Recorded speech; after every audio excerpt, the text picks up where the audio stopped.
दोस्तों, हालात के कदमों में कभी सिकंदर नहीं गिरता, टूटे भी गरतारा पर जमी पर नहीं गिरता। शौक से गिरती हैं लहरें समंदर में, मगर समंदर कभी भी लहरों में नहीं गिरता। इसी के साथ मैं हूं दिनेश यादव, एक बार फिर से आपका स्वागत है आपके अपने YouTube channel Spartans learning media पर। In this video lecture we are going to learn about change in conductivity और मोलर कंडक्टिविटी और equivalent conductivity with concentration. So now let's start. देखें, variation of conductivity and molar conductivity with concentration. यहां पे आपको देखना है सबसे पहले variation of conductivity with concentration. एक बार देख लें, कंडक्टिविटी का यहां के बना है पर एक्चुअल में क्या होता है, कप्पा। आप लोगों को मैं पढ़ा चुका हूं, ये होता है कप्पा। और एक्चुअल में कंडक्टिविटी का जो फॉर्मूला हम लोग पढ़ के आए तो वो क्या था, 1 resistivity, reciprocal of the resistivity. तो यहां से एक्चुअल में जो कप्पा होता है वो कप्पा क्या होता है, कंडक्टेंस। अभी अपने को पढ़ना है कप्पा के बारे में, तो कप्पा को हम लोग एक्चुअली में कंडक्टिविटी बोल सकते थे या स्पेसिफिक कंडक्टेंस भी बोलते हैं, स्पेसिफिक कंडक्टेंस, स्पेसिफिक कंडक्टेंस, या इसी को हम लोग क्या बोलते हैं, कंडक्टिविटी, कंडक्टिविटी। अब एक्चुअल में होता क्या है, कंडक्टिविटी के बारे में बात मैं कर रहा हूं, चाहे वो स्ट्रॉन्ग इलेक्ट्रोलाइट के लिए हो या वीक। स्ट्रॉन्ग इलेक्ट्रोलाइट का मतलब होता है जो कंप्लीटली क्या हो जाए, कंप्लीट डिसोसिएट हो जाएं, 100% डिसोसिएट हो जाए, जिसका डिग्री ऑफ डिसोसिएशन की वैल्यू ऑलवेज 1 होती है। और जबकि वीक इलेक्ट्रोलाइट पार्शली डिसोसिएट होता है, मतलब पूर्ण रूप से नहीं टूटता है, जिसकी कभी भी अल्फा की वैल्यू हमेशा 1 से लेसर होती है। तो यहां पे हम देखना चाहेंगे कंडक्टिविटी के बारे में। वैसे तो आपको पता है कि कंडक्टेंस ऑफ 1 ml, यहां पे हम लोग जानते हैं ये कप्पा क्या होता है, conductance of 1 ml of electrolytic solution. और ध्यान रखना, ये डिपेंड किस पर करता है, जो कंडक्टेंस होता है इसको हम लोग क्या बोल रहे हैं, conductance of 1 ml of electrolytic solution, electrolytic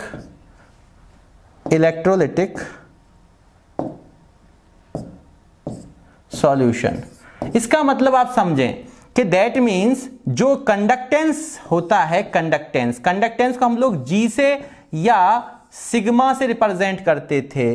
ये हमेशा किसके डायरेक्टली प्रोपोर्शनल होगा, number of ions, number of ions. मतलब जितना ज्यादा आयंस के नंबर होंगे उतना ही ज्यादा उसका कंडक्टेंस होगा। तो नंबर ऑफ आयंस पे डिपेंडेंट होता है कंडक्टेंस। और कंडक्टिविटी क्या होती है, conductance of 1 ml of electrolytic solution. 1 ml electrolytic solution की जो कंडक्टेंस होता है दैट इज कॉल्ड कंडक्टिविटी, या हम लोग शॉर्ट में बोलते थे कि रेसिप्रोकल ऑफ द रेसिस्टिविटी। अब यहां पे अपने को क्या ध्यान देना है कि अभी जो आपके पास लिखा हुआ, अगर आप उसको देखना चाहें तो यहां पे लिखा है कि कंसंट्रेशन, जैसे जैसे कंसंट्रेशन को हम लोग डिक्रीज करेंगे, कंसंट्रेशन को जैसे जैसे डिक्रीज करेंगे वैसे वैसे कंडक्टिविटी भी डिक्रीज होगी। इसका मतलब क्या है कि कंसंट्रेशन और कंडक्टिविटी एक दूसरे के यहां पे कैसे नजर आ रहे हैं, अपने को डायरेक्टली प्रोपोर्शनल नजर आ रहे हैं। इसका मतलब एक और है, एक चीज और ध्यान रखना, वो भी बता रहा हूं, मैं बता रहा हूं कंडक्टिविटी हमेशा डिक्रीज होगी जब जब कंसंट्रेशन को डिक्रीज किया जाएगा। किसके लिए, स्ट्रॉन्ग इलेक्ट्रोलाइट और वीक इलेक्ट्रोलाइट के लिए। स्ट्रॉन्ग इलेक्ट्रोलाइट वो होते हैं जो कंप्लीटली डिसोसिएट हो जाए, वीक इलेक्ट्रोलाइट वो होते हैं जो कंप्लीटली डिसोसिएट ना हो। और हमने यहां बोला है कि इसकी वजह क्या होती है, number of ions that carry current in a unit volume of solution always decrease with decrease in concentration. Concentration में जैसे से हम कंसंट्रेशन को जैसे हम डिक्रीज करेंगे, इसका मतलब डाइल्यूट बनता जाएगा, और डाइल्यूट जैसे होता जाएगा तो कंसंट्रेशन डिक्रीज हो रही है। कंसंट्रेशन के डिक्रीज होने के टाइम पे जो नंबर ऑफ आयंस होते हैं जो कैरी करते हैं करंट को इन अ यूनिट वॉल्यूम, वो भी डिक्रीज होते हैं, जिस वजह से कंडक्टिविटी डिक्रीज हो जाती है। तो कंसंट्रेशन के डिक्रीज होने पर कंडक्टिविटी भी कैसी होगी, डिक्रीज होगी। और हम बोल सकते हैं डाइल्यूशन। अगर मैं बोलूं, इस चीज को ध्यान रखना, आप लोग क्या ध्यान रखोगे, अगर बोला जाए decrease in concentration, decrease in concentration, या इसका मतलब ऐसे ही बोल सकते हो increase in dilution, increase in dilution.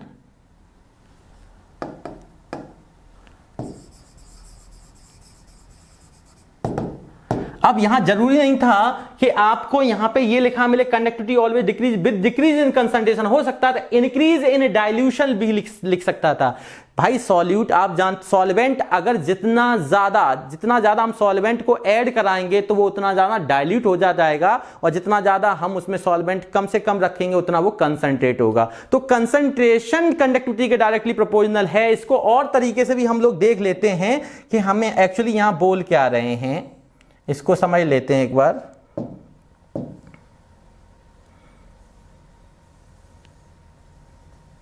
यहां पे समझ लें एक बार जल्दी से, मैं क्या कहना चाहता हूं वो समझें। मैंने क्या बताया है कि कंडक्टिविटी जो होती है, कंडक्टिविटी, तो कंडक्टिविटी का मतलब आप समझेंगे कप्पा से। तो कंडक्टिविटी ऑन डाइल्यूशन पे क्या होता है, एक बार ध्यान दें इस चीज को। एक बार मैं फिर से इसको इधर कर दे रहा हूं नीचे की ओर।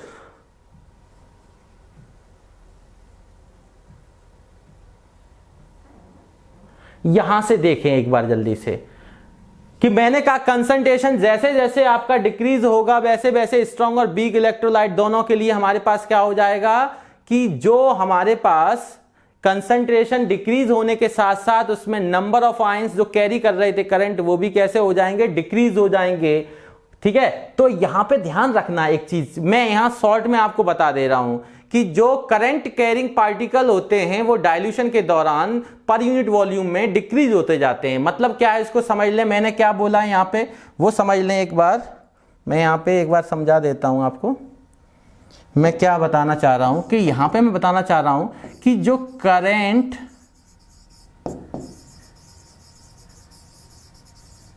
कैरिंग पार्टिकल्स होते हैं, पार्टिकल्स, अब वो आयंस के रूप में लिए गए। मैंने मान लो मैं वीक इलेक्ट्रोलाइट भी ले सकता हूं, स्ट्रॉन्ग इलेक्ट्रोलाइट भी ले सकता हूं। मैंने मान लो कोई भी चीज यहां पे फिल करने के लिए लिया, यहां पे मैंने एक स्ट्रॉन्ग इलेक्ट्रोलाइट KCl को लिया, तो अपने को पता है K पॉजिटिव Cl नेगेटिव।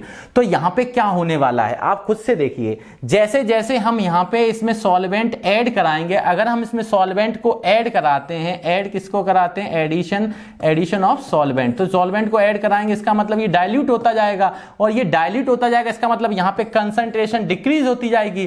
तो जैसे जैसे कंसंट्रेशन डिक्रीज होगी इन आयंस के बीच की गैपिंग भी बढ़ जाएगी, मतलब इनके बीच का जो आप इंटरेक्शन होता है, जो इनका इंटर आयनिक इंटरेक्शन होता है या इलेक्ट्रोस्टैटिक जो अट्रैक्शन होता है वो भी वीक हो जाएगा और ये काफी दूरी पे आ जाएंगे। इस वजह से यहां पे क्या होगा कि जब मैं किसी इस सैंपल के पर यूनिट वॉल्यूम से अगर मैं देखूंगा, हो सकता है वहां आयंस हो भी सकता है और नहीं भी हो सकता, तो वहां पे number of ions particular per unit volume में जो होगा नंबर ऑफ आयंस कम हो जाएंगे, डिक्रीज हो जाएंगे। इस वजह से क्या होता है, ये डिक्रीज होता है। मतलब क्या है आप समझ लें, यहां पे करंट कैरिंग जो पार्टिकल होते हैं वो ऑन डाइल्यूशन का मतलब आप समझ चुके हैं। ऑन डाइल्यूशन का मतलब है कि वहां पे कंसंट्रेशन क्या है, डिक्रीज कर दी गई है, और कंसंट्रेशन डिक्रीज होने के दौरान नंबर ऑफ पार्टिकल भी कैसे हो जाएंगे, नंबर ऑफ पार्टिकल या number of ions, number of particles बोल दो या आयंस बोल दो, यहां पे आयंस लेके चल रहे हैं हम लोग, तो वो कैसे हो जाएंगे, वो डिक्रीज हो जाएंगे। और क्योंकि कंडक्टेंस आयंस पे डिपेंडेंट होती है और कंडक्टिविटी कहती है कि conductance of 1 ml of electrolytic solution,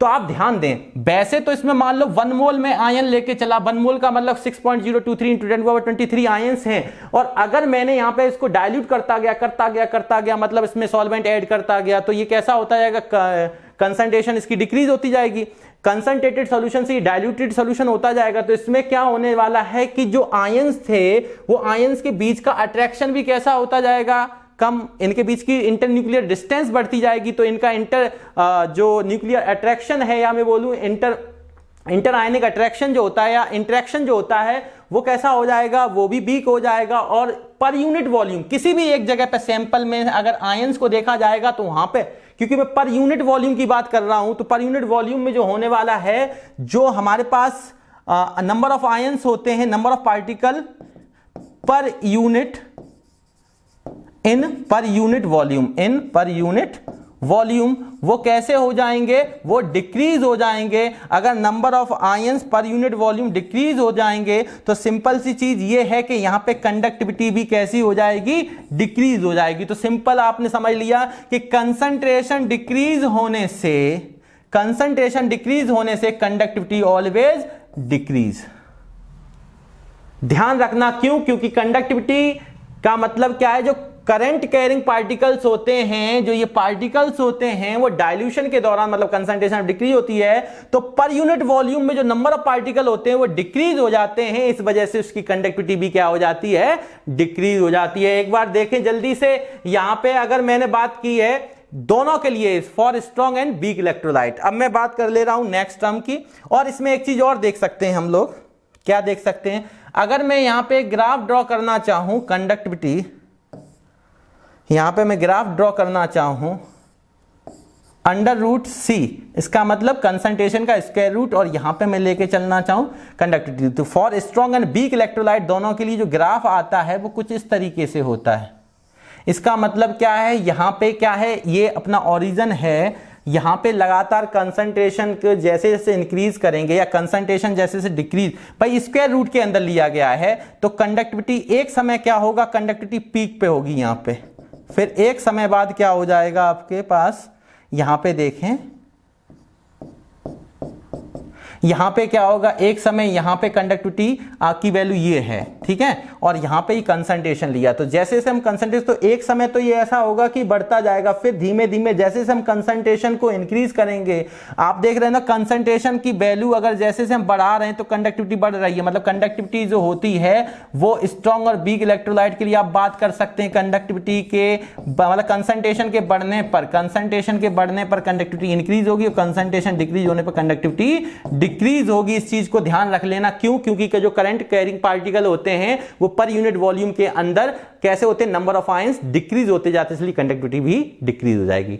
next इसमें देखते हैं हम लोग variation of molar conductivity with concentration. तो मोलर कंडक्टिविटी जो होती है वो कंसंट्रेशन के डिक्रीज होने पर इंक्रीज होती है।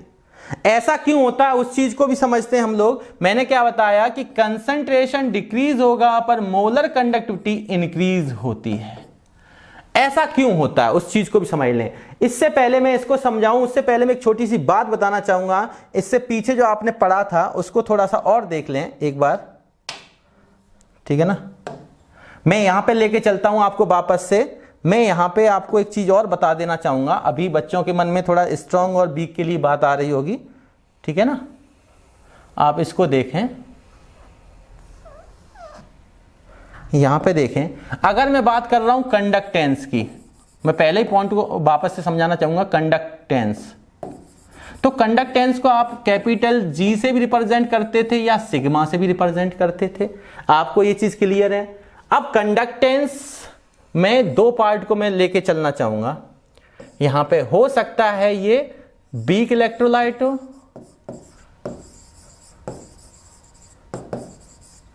हो सकता है ये फॉर स्ट्रॉन्ग इलेक्ट्रोलाइट हो।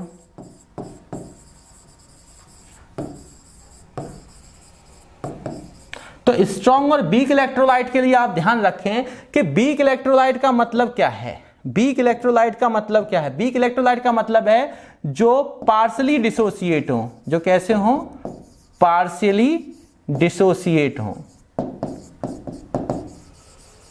जो पार्शियली डिसोसिएट होते हैं उनकी अल्फा की वैल्यू लेस देन हमेशा क्या रहती है, 1 रहती है। और स्ट्रॉन्ग इलेक्ट्रोलाइट ये कैसे होते हैं, कंप्लीटली डिसोसिएट होते हैं। ये कैसे होते हैं, कंप्लीटली डिसोसिएट होते हैं। Dissociation, completely dissociate.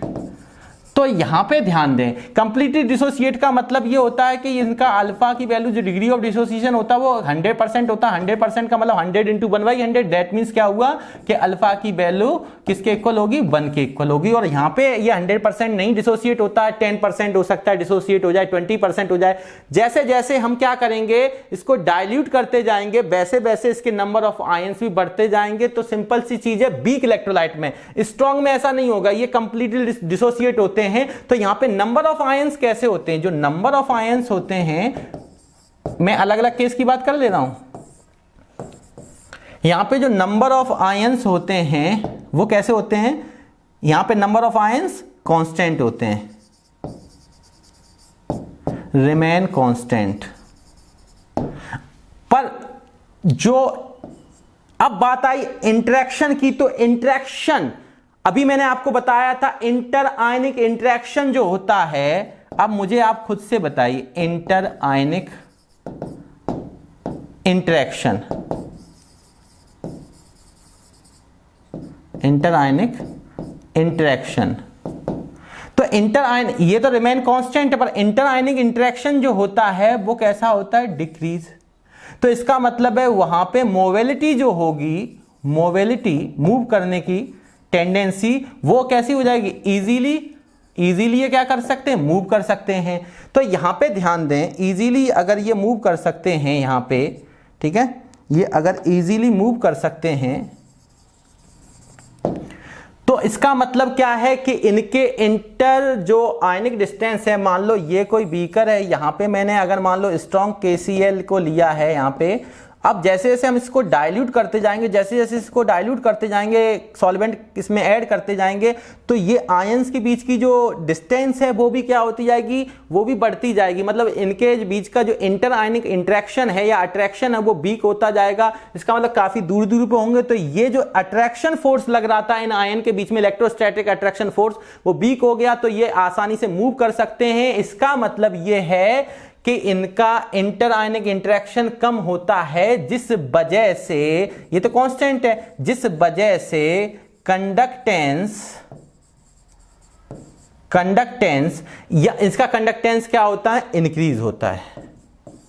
और अगर मैं बीक की बात करूं तो बीक में आप ध्यान दें,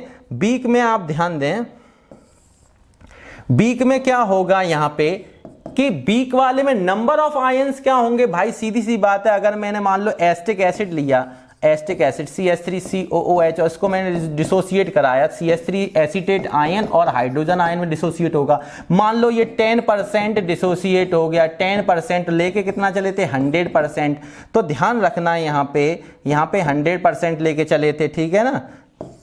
अब यहाँ पे ध्यान दें कि 100% में 10% डिसोसिएट हुआ, इसका मतलब यहां पे अल्फा डिग्री ऑफ डिसोसिएशन कितना हुआ, 0.1। अब डिग्री ऑफ डिसोसिएशन 0.1 हुआ, इसका मतलब डिग्री ऑफ डिसोसिएशन जैसे जैसे मैं क्या करूंगा, जैसे जैसे मैं यहां पे ऐड करूंगा किसको, वाटर को, सॉल्वेंट को, वैसे वैसे आयंस जो होंगे, आयंस ध्यान रखना, जैसे जैसे मैं इसको डाइल्यूट करता जाऊंगा तो कंसंट्रेशन को डिक्रीज करूंगा, और कंसंट्रेशन को जैसे जैसे मैं डिक्रीज करूंगा तो डीओडी आपकी बढ़ती जाएगी, डिग्री ऑफ डिसोसिएशन आपको बढ़, ध्यान होगा, this is degree of dissociation, ये कैसा होता जाएगा, इंक्रीज होता जाएगा। कैसे डिग्री ऑफ डिसोसिएशन इंक्रीज होता है, जैसे जैसे हम इसको ऐड करेंगे, वाटर को ऐड करेंगे, तो ये और डिसोसिएट होता जाएगा। पहले 10 था, अब 20 हो जाएगा, 20%, फिर 25%, 30, इस तरीके से।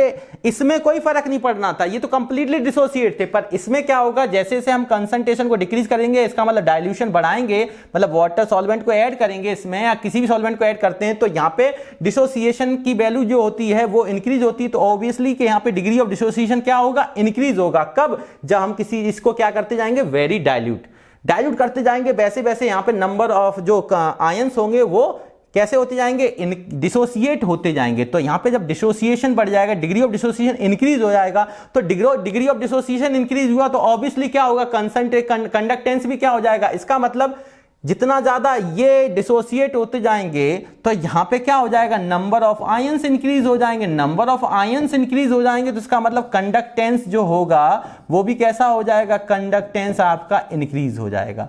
तो ध्यान रखना, चाहे वीक हो चाहे स्ट्रांग हो, दोनों के लिए जो कंडक्टेंस इंक्रीज होता है कब, जब कंसंट्रेशन डिक्रीज हो। तो कंसंट्रेशन डिक्रीज हो तो आप ध्यान रखना कंडक्टेंस इंक्रीज होगा, बट कंडक्टिविटी कैसी होगी, डिक्रीज।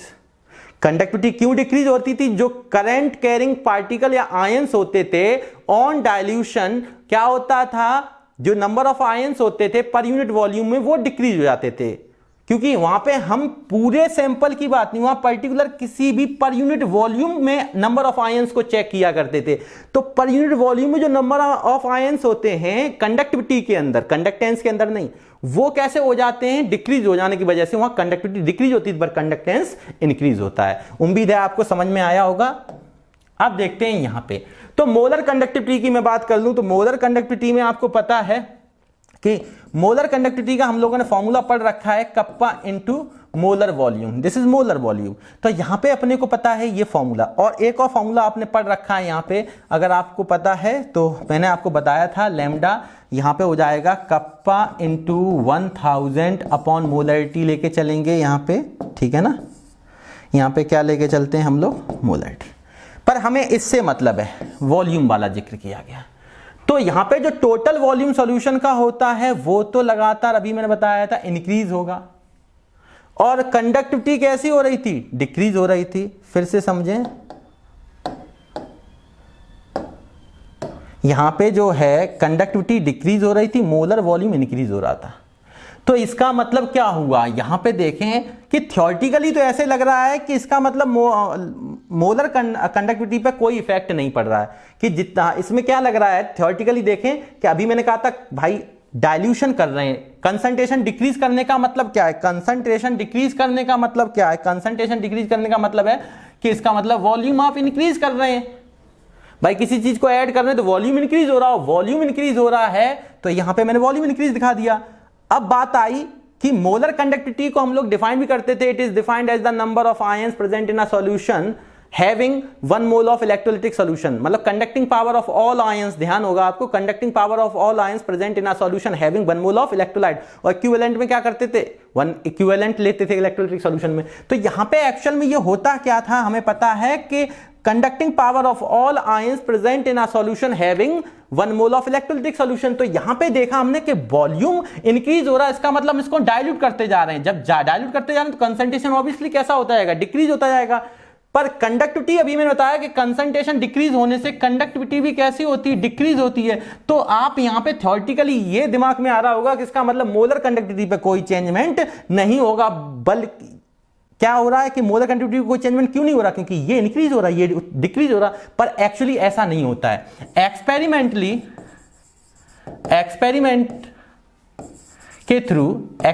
के थ्रू हमने क्या देखा, क्या पाया कि जो वॉल्यूम होता है वो प्रायोरिटी में क्या होता है, ज्यादा इंक्रीज होता है, कंडक्टिविटी कम डिक्रीज होती है।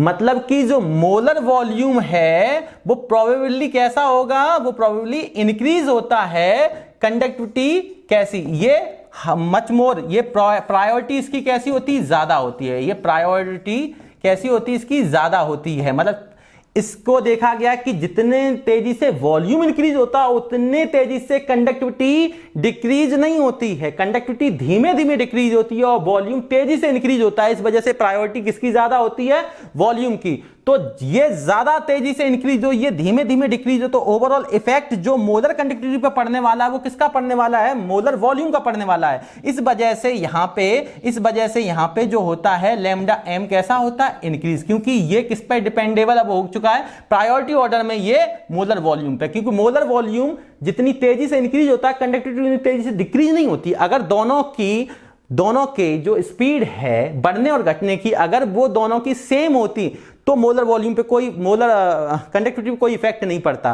पर दोनों में हमने क्या देखा, एक्सपेरिमेंटली ये तेजी से इंक्रीज होता है, ये धीमे धीमे डिक्रीज होता है। इस वजह से जब ये धीमे धीमे डिक्रीज हो रहा है, ये तेजी से इंक्रीज हो रहा है, तो ओवरऑल अगर देखेंगे, ओवरऑल पॉइंट ऑफ व्यू से, तो ये लैम्डा एम डिपेंडेबल किस पे हो गया, बी एम पे। तो इसके अकॉर्डिंग हम यहाँ पे बोल देते हैं कि यहाँ पे मोलर कंडक्टिविटी कैसी होती है, कंसंट्रेशन डिक्रीज होने पर मोलर कंडक्टिविटी कैसी होती है, इंक्रीज होती है।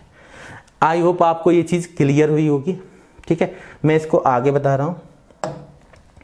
यहां पे एक नोट दिया गया है, नोट में आपने पास क्या है वो समझ लें कि lambda m value of strong electrolyte is larger than that the weak electrolyte for same concentration. मतलब कंसंट्रेशन जब सेम हो तो लैम्डा एम की वैल्यू स्ट्रॉन्ग इलेक्ट्रोलाइट के लिए ज्यादा होगी, वीक के लिए कम। क्यों? क्योंकि स्ट्रॉन्ग इलेक्ट्रोलाइट 100% डिसोसिएट होता है, अल्फा डिग्री ऑफ डिसोसिएशन की वैल्यू इसमें 100% होती है, जबकि वीक में पार्सली डिसोसिएट होता है। ठीक है, इस चीज को आप लोग ध्यान दें। अब एक चीज और बताएं यहां पे कि स्ट्रॉन्ग और वीक इलेक्ट्रोलाइट की अगर मैंने बात की तो यहां पे आप इसको कैसे और देख सकते हैं, यहां पे देख लें कि स्ट्रॉन्ग इलेक्ट्रोलाइट की अगर मैं बात करूंगा और वीक इलेक्ट्रोलाइट, तो अभी मैंने ये डायग्राम भी लिया था आपको। अब मैं बात कर रहा हूं लैम्डा एम की वैल्यू की।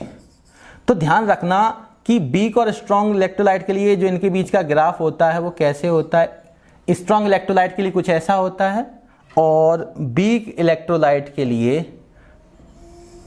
कुछ ऐसा होता है। ये किसके लिए है? ये है फॉर वीक इलेक्ट्रोलाइट, और ये किसके लिए है? For strong electrolyte.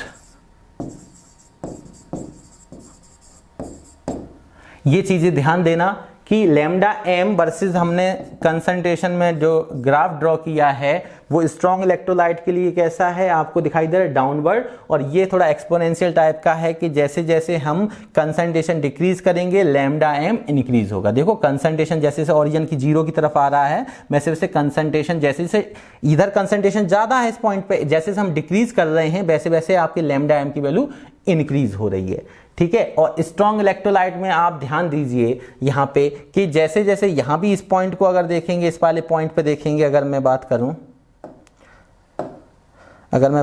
यहाँ पे, अगर मैं बात करूं कि इस पॉइंट पे देखा तो यहाँ जीरो पे आ रहा, अगर मैं इस पॉइंट पे देखूंगा तो यहाँ पे ये इस तरीके से आप इस तरीके से समझ सकते हैं कि यहाँ पे आप देखें कि जैसे जैसे हमारी कंसंट्रेशन डिक्रीज हो रही है, ये कंडक्टिविटी, ये भी मोलर कंडक्टिविटी भी कैसी हो रही, इंक्रीज हो रही। तो वीक के लिए और स्ट्रॉन्ग के लिए दोनों बातें आप सेम कंसंट्रेशन पे आप समझ चुके हैं। ठीक है, डायग्राम ये बना लें, मैं इस चीज को हटा दे रहा हूं, इस चीज को ड्रॉ कर लेना आप। ठीक है, ये चीज अपने पास हो गई। अब मैं आगे की बात कर ले रहा हूं। देखें अब, in case of strong electrolyte when concentration approaches zero molar conductivity attain a definite value which is known as limiting molar conductivity. Board exam में बहुत इंपॉर्टेंट है ये, बोर्ड एग्जाम के पर्पज से ये इंपॉर्टेंट है, ये चीज ध्यान दें आप लोग एक बार। यहां पे हमें क्या ध्यान देना है वो समझें कि अगर स्ट्रॉन्ग इलेक्ट्रोलाइट की बात कर रहा है, फॉर स्ट्रॉन्ग इलेक्ट्रोलाइट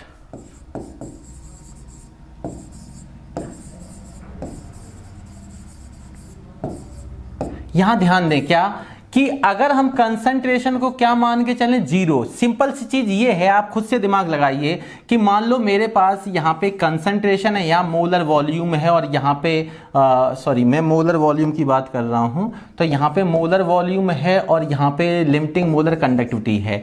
तो आप बताइए जैसे जैसे वॉल्यूम आप क्या करते जाएंगे, इंक्रीज कर रहे हैं, डाइल्यूट करेंगे तो कंसंट्रेशन डिक्रीज होगी। कंसंट्रेशन की वैल्यू आप लगातार मान लो कंसंट्रेशन 0.5 फिर 0.4 फिर 0.3, मैं सपोज करके लेके चल रहा हूं, फिर 0.1 फिर 0.1, अब तो जीरो हो गई, और आप मोलर वॉल्यूम लगातार इंक्रीज करते जा रहे हैं। मान लो यहाँ पे 5 लीटर फिर 6 लीटर 7 8, मैं मान के चल रहा हूं केवल। ठीक है, ml में भी हो सकता है 9 लीटर 10 लीटर, आप इसको बढ़ाते ही जा रहे हैं, बढ़ाते ही जा रहे हैं। और ये अब क्या हुआ, ये जब से जीरो हो गया, जब कंसंट्रेशन जीरो हो गया, इसका मतलब मोलर वॉल्यूम इंक्रीज होता जा रहा, तो डाइल्यूट हो गया, वेरी डाइल्यूट हो गया। तो इसका मतलब यहाँ पे मान लो इसकी वैल्यू 145 है, 140, यहाँ पे जो लगातार होगा वो 146 है। यहाँ पे जाके आपके पास जो वैल्यू आएगी मतलब 145 146, यहाँ 147 148 लगातार, क्योंकि इसके कंपैरिजन में ये इंक्रीज करा था हमने, तो यहाँ पे जाके ये 140 मान लो 8.5, तो ये कांस्टेंट हो जाएगा, अब ये चेंज नहीं होगा, अब ये हर जगह 148.5, ये मतलब कैसा हो जाएगा, फिक्स्ड हो जाएगा, ये फिक्स्ड हो जाएगा। इस चीज को ही वो बता रहा है कि अगर कंसंट्रेशन जब approach strong, in case of strong electrolyte के केस की बात चल रही, जब 100% डिसोसिएट हो चुका हो, तो कंसंट्रेशन जब को जीरो हो जाएगा तो उस जगह पे जो मोलर कंडक्टिविटी की वैल्यू होगी वो कैसी हो जाएगी, अटेन अ फिक्स वैल्यू। तो यहां पे ये क्या अटेन कर लेता है, कंसंट्रेशन आपका लगातार 0 रहेगा, तो ये वैल्यू अब 148.5 ही रहेगी। इस चीज को मैंने केवल समझाने के लिए बताया। तो यहां पे जो अपनी लैम्डा एम की वैल्यू है ये अटेन करेगा फिक्स्ड वैल्यू, अटेन क्या करेगा, अटेन करेगा फिक्स्ड वैल्यू। मैं इस चीज को हटा दे रहा हूं यहां से, ये अटेन करेगा फिक्स्ड वैल्यू। ठीक है, यहां पे देखें ये क्या अटेन करेगा, फिक्स्ड या डेफिनेट फिक्स्ड वैल्यू। इस चीज को ध्यान दें। और जो ये लैम्डा एम की जो फिक्स्ड वैल्यू होती है, इसी लैम्डा एम को हम लोग क्या बोलते हैं, लैम्डा एम नॉट या लैम्डा एम इन्फिनिटी, क्योंकि इनफाइनाइट डाइल्यूशन, हम लगातार डाइल्यूट करते जा रहे, लगातार डाइल्यूट करते जा रहे, तो कंसंट्रेशन जीरो हो गई है। अब कितनी स्टेप्स में की है, इसलिए इसको हम लोग लिमिटिंग मोलर कंडक्टिविटी के नाम से जानते हैं। किस नाम से जानते हैं? Limiting molar conductivity. तो लिमिटिंग मोलर कंडक्टिविटी को हम लोग, जो लिमिटिंग मोलर कंडक्टिविटी होती है, वो लिमिटिंग मोलर कंडक्टिविटी को या तो हम लैम्डा एम नॉट से या लैम्डा एम इन्फिनिटी से रिप्रेजेंट करते हैं। तो ध्यान रखना, इन case of strong electrolyte when the concentration approaches zero and the lambda m attain a fixed value, then the lambda m is known as lambda m naught और lambda m naught m infinity, मतलब limiting molar conductivity. इस चीज को mathematically एक relation दिया गया था conductivity और लिमिटिंग मोलर कंडक्टिविटी के बीच में, जिसका नाम था डेवे हकल ऑन सैगर इक्वेशन।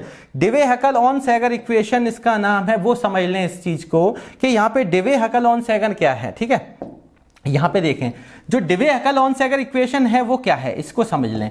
ये होता है lambda M equal lambda M not minus का ए रूट सी। ये है डेवे हकल ऑन सैगर इक्वेशन, जो कि किसमें रिलेशन बताती है? मोलर कंडक्टिविटी और limiting molar conductivity. Limiting molar conductivity और मोलर कंडक्टिविटी के बीच में क्या रिलेशन है? Lambda M equal lambda M not minus का ए रूट सी। ये क्या इक्वेशन कहलाती है? डेवे हकल ऑन सैगर इक्वेशन कहलाती है। अब इसमें ध्यान रखना कि लैम्डा एम क्या है? Molar conductivity, lambda M naught limiting molar conductivity, C क्या है? कंसंट्रेशन, अंडर रूट लगा है तो स्क्वायर रूट ऑफ कंसंट्रेशन। यहां पे ए क्या है वो ध्यान रखना, ए एक कांस्टेंट है। ये क्या है? Constant, a constant which depends on viscosity and dielectric constant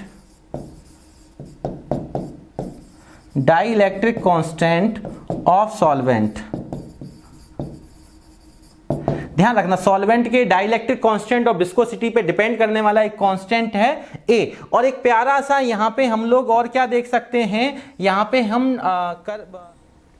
अब हम लोग देखते हैं ग्राफ को। तो ग्राफ जल्दी से देखेंगे हम लोग, ग्राफ को देख लेते हैं एक बार।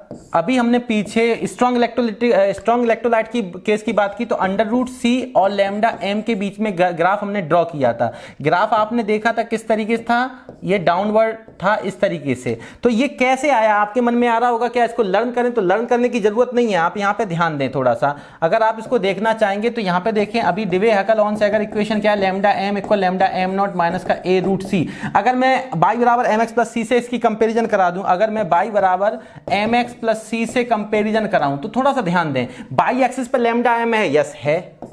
एक्स एक्सिस पर आपको क्या लेके चलना? रूट सी। तो मैं इसको थोड़ा सा चेंज करूंगा, लैम्डा एम, ए रूट सी को एक्स एक्सिस पे लाना, तो माइनस का ए रूट सी आप आगे ले आएं और प्लस का लैम्डा एम नॉट पीछे ले जाएं। कोई फर्क नहीं पड़ना, मैंने लैम्डा एम नॉट प्लस का ही रखा, ए रूट सी मैंने माइनस का रखा। ऐसा करने से क्या फर्क पड़ेगा? ऐसा करने से ये फर्क पड़ेगा, तो यहां पे जो एक्स के प्लेस पर क्या लाना है अपने को? रूट सी। ये देखिए एक्स एक्सिस पर कौन है? एक्स एक्सिस पर रूट सी है, और बाई एक्सिस पर कौन है? लैम्डा एम है, बाई एक्सिस पर लैम्डा एम है। और यहां पे अगर मैं देखूं एम क्या होता है? स्लोप। एम क्या होता है? स्लोप। और स्लोप कौन है मेरा? यहां पे माइनस ए है, माइनस ए, जो कि एक कांस्टेंट होता है जो सॉल्वेंट की विस्कोसिटी और डाइलेक्ट्रिक कांस्टेंट पर डिपेंड करता है। और यहां पे इंटरसेक्शन हमारे पास क्या है? सी की वैल्यू कितनी है? Lambda M not, molar conductivity है। तो यहां पे ध्यान दें कि इंटरसेक्शन तो ये पोर्शन हो गया हमारा, ठीक है। यहां पे ये जो है वो क्या है? लैम्डा एम नॉट है। ये क्या है? इंटरसेक्शन। और जो स्लोप है हमारा वो कितना है हमारे पास? माइनस का ए है। क्योंकि स्लोप निगेटिव है इसलिए ये कैसा जा रहा है? डाउनवर्ड। जब स्लोप पॉजिटिव होता है तो अपवर्ड डायरेक्शन में जाता है ग्राफ,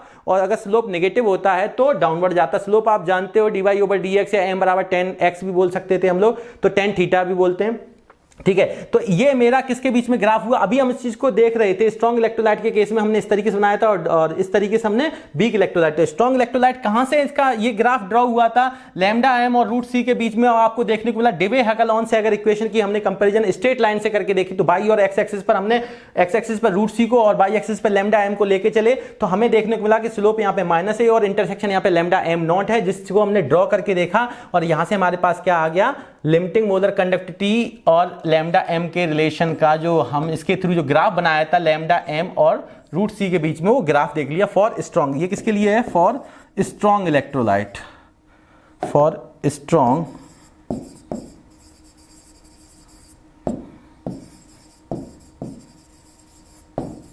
इलेक्ट्रोलाइट। ठीक है, इस चीज को अपने को ध्यान रखना है। उम्मीद करता हूं कि आपको ये सब चीजें बेहतर ढंग से समझ में आ रही होंगी। नेक्स्ट वीडियो लेक्चर में हम लोग देखेंगे कार्लॉस लॉ के बारे में, उसके एप्लीकेशन के बारे में, ठीक है, उसकी लिमिटेशन के बारे में। और इसी तरीके से आप घर पे मेहनत से पढ़ते रहिए। और जो बच्चे एप्लीकेशन के थ्रू कंप्लीट कोर्स करना चाहते हैं वो उनको डिस्क्रिप्शन में उनको लिंक दे दिया गया है एप्लीकेशन का, वो वहां से डाउनलोड कर सकते हैं। और पूरा कोर्स करने के लिए आप स्पार्टन लर्निंग ऐप पर जुड़ सकते हैं। इसी के साथ स्वस्थ मन से बस घर पे पढ़ते रहें। और एक चीज ध्यान दें, इतना सब कुछ आपने पढ़ा ना, तो कुछ बच्चों के मन में आया होगा पता नहीं आज क्या पढ़ाया। मैं आपको एक्चुअल बताऊं, बिल्कुल सरल चीज थी। आप अगर देखना चाहें तो देखो मैं कितने में समझा दे रहा हूं। इधर देखें, मेरे पास चीज क्या है वो समझ लें। मैं बता रहा हूं इफेक्ट ऑफ डाइल्यूशन। डाइल्यूशन का इफेक्ट ही तो समझाया था मैंने। डाइल्यूशन का इफेक्ट किसके लिए? एक तो कंडक्टेंस था, समझना बात को, कंडक्टेंस। ठीक, दूसरा क्या था आप बताइए मेरे को? कंडक्टिविटी। कंडक्टेंस को मैं जी से रिप्रेजेंट कर सकता हूं, सिग्मा से भी कर सकता हूं, आप जिससे भी करना चाहें। ठीक है, फिर मैंने बताया था आपको कंडक्टिविटी के बारे में। फिर मैंने बताया आपको मोलर कंडक्टिविटी के बारे में। फिर मैंने बताया इक्विवेलेंट कंडक्टिविटी के बारे में। अब इक्विवेलेंट कंडक्टिविटी के बारे में अभी आपको देखना है, तो मोलर कंडक्टिविटी अगर आपने समझ लिया तो इक्विवेलेंट कंडक्टिविटी को आप समझ सकते हैं। तो इनके लिए मैंने इफेक्ट बताया। इफेक्ट ऑन डाइल्यूशन का मतलब पता है कि जैसे जैसे कंसंट्रेशन डिक्रीज होगी तो डाइल्यूट होता जाएगा। तो डाइल्यूट होता जाएगा, कौन डाइल्यूट होगा? ऑब्वियसली सॉल्यूशन डाइल्यूट होगा। तो कंसंट्रेशन का डिक्रीज होना डाइल्यूशन का इंक्रीज होना होता है। तो जहां पे डिक्रीज इन कंसंट्रेशन कहीं भी लिखा हो सकता है या इंक्रीज इन डाइल्यूशन भी लिखा हो सकता है। ऑन डाइल्यूशन का मतलब decrease in concentration. Concentration decrease होगा तो सॉल्यूशन कैसा होता जाएगा? डाइल्यूट होता जाएगा। तो ध्यान रखना केवल और केवल कंडक्टिविटी, क्योंकि इसमें पर यूनिट वॉल्यूम में नंबर ऑफ आयंस को देखा जाता है। जो करंट कैरिंग पार्टिकल्स होते हैं, जो करंट कैरिंग आयंस होते हैं, उनको पर यूनिट वॉल्यूम पे देखा जाता है। वहां पे वो पर यूनिट वॉल्यूम में एक फिक्स पोर्शन को देखा जाता है, इसलिए वहां पर यूनिट वॉल्यूम की वजह से पर यूनिट वॉल्यूम में नंबर ऑफ आयंस कैसे होते हैं? डिक्रीज होते जाते हैं। इसलिए कंडक्टिविटी कैसी होती है? डिक्रीज हो जाती है। तो केवल यहां पे ध्यान रखना आपको, कंडक्टिविटी के केस में इन सब में अगर मैं कंसंट्रेशन को, ध्यान रखना, अगर मैं कंसंट्रेशन को बता रहा हूं वापस से मैं, अगर मैं कंसंट्रेशन डिक्रीज करता हूं तो कंसंट्रेशन डिक्रीज करने का मतलब है कि वेरी डाइल्यूट सॉल्यूशन के केस में कंडक्टिविटी ही डिक्रीज होती है, अदरवाइज सभी कैसे होते हैं? इंक्रीज होते हैं। ये सभी कैसे होते हैं? इंक्रीज होते हैं। ये ध्यान रखना, ये सभी इंक्रीज होते हैं, केवल कंडक्टिविटी डिक्रीज होती है। बाद बाकी आपने कहा इक्विवेलेंट कंडक्टिविटी, तो जैसे मोलर कंडक्टिविटी के केस में आपने क्या पढ़ा था? ये कप्पा इंटू मोलर वॉल्यूम पढ़ा था। वैसे इक्विवेलेंट कंडक्टिविटी के केस में कप्पा इंटू, आप जानते हो यहां पे इक्विवेलेंट वॉल्यूम हो जाएगा। मतलब इसका फॉर्मूला हम लोग पढ़ते थे लैम्डा एम बराबर कप्पा इंटू क्या पढ़ते थे? 1000 अपॉन कैपिटल एम। और यहां पे लिमिटिंग इक्विवेलेंट कंडक्टिविटी में कप्पा इंटू क्या लेते थे? Conducting power of all ions present in a solution having 1 gram equivalent of, यहां पे अपॉन में नॉर्मलिटी लेते थे, क्योंकि इक्विवेलेंट है 1 ग्राम इक्विवेलेंट इलेक्ट्रोलाइटिक सॉल्यूशन लेके चलते हैं। तो यहां से मैंने देखा था ये बढ़ रहा है, ये घट रहा है, पर इनका जो बढ़ने घटने का जो रेशियो है या प्रोपोर्शन है वो सेम नहीं है। वहां पे मोलर वॉल्यूम जो होता है, यहां पे इक्विवेलेंट वॉल्यूम और यहां वॉल्यूम, तो वॉल्यूम लगातार ज्यादा तेजी से बढ़ता है, कंडक्टिविटी कम धीमे घटती है। इस वजह से इसकी प्रायोरिटी ज्यादा होती है। तो इस वजह से लिमिटिंग और मोलर कंडक्टिविटी और इक्विवेलेंट कंडक्टिविटी कैसे होते हैं? इंक्रीज होते हैं। तो आपको केवल इतना ध्यान रखना है कि डिक्रीज कंसंट्रेशन को डिक्रीज करेंगे, मतलब डाइल्यूट बनाएंगे सॉल्यूशन को, तो केवल कंडक्टिविटी डिक्रीज होगी, अदरवाइज सभी इंक्रीज होंगे। एक नजर में आपने इन चीजों को देखा। तो स्वस्थ मन से बस घर पे पढ़ते रहिए और इसी तरीके से हमारे साथ जुड़ के केमिस्ट्री को आसान तरीके से सीखते रहिए। उम्मीद करता हूं कि आप घर पे मन लगा के पढ़ रहे होंगे, मेहनत से पढ़ रहे होंगे। और मिलते हैं अगले लेक्चर में, तब तक के लिए जय हिंद, जय भारत, थैंक यू।